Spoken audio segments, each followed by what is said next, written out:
ড্রাগনটা দেখতে এটা মোটামুটি লাল হয়ে গেছে, ভালো একটা ড্রাগন। পরে যেটা দেখাও, আরেকটা, এই যে এটা একটা, তিনটা, এই যে এখানে একটা, চারটা, এখানে একটা, পাঁচটা।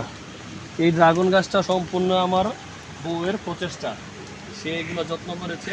এইখানেও ড্রাগন আছে আরও, যেটা দেখাও, এই যে এই ড্রাগনটা মোটামুটি বড় হয়ে গেছে।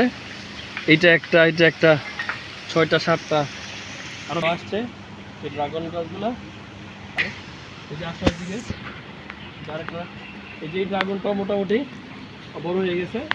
এখানে একটা ড্রাগন মোটামুটি হয়েছে। এই যে এখানে একটা ড্রাগন, এই যে এই ড্রাগনটা একটা, দুটো, তিন, চারটা, এখানে আছে ড্রাগন আসছে। পুরো বাগানটা দেখা শুরু করো, এখান থেকে এই যে শুধু ড্রাগন সবগুলো আছে, ড্রাগন লাগাইছে গাছগুলো। ড্রাগন হচ্ছে এখানে চারটা, এখানে চারটা, এখানে একটা মোটামুটি 8-10টা ড্রাগনগুলো।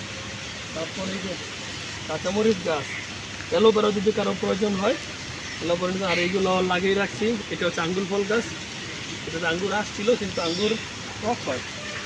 তারপরে এই যে বেগুন গাছটা খুবই সুন্দর, দূরত্ব করো।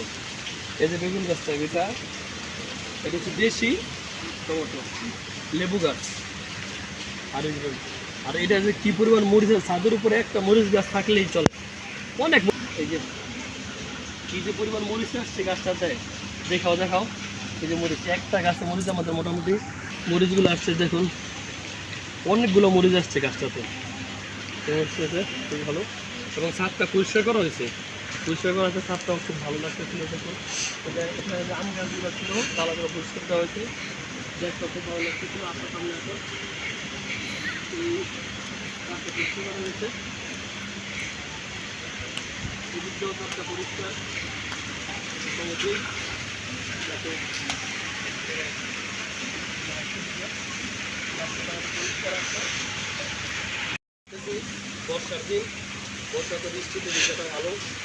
সেদিক দিয়ে সারাটা কোন বৃষ্টিতে ভিজা বা এই বৃষ্টি আসতে, এই বৃষ্টিটা আরো মেঘ হয়ে দাঁড়াবে। 4-5 দিন আসবে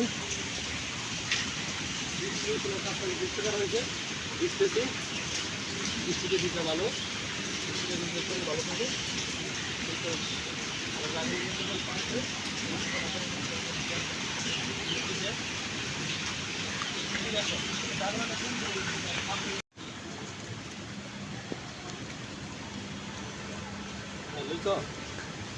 কাটো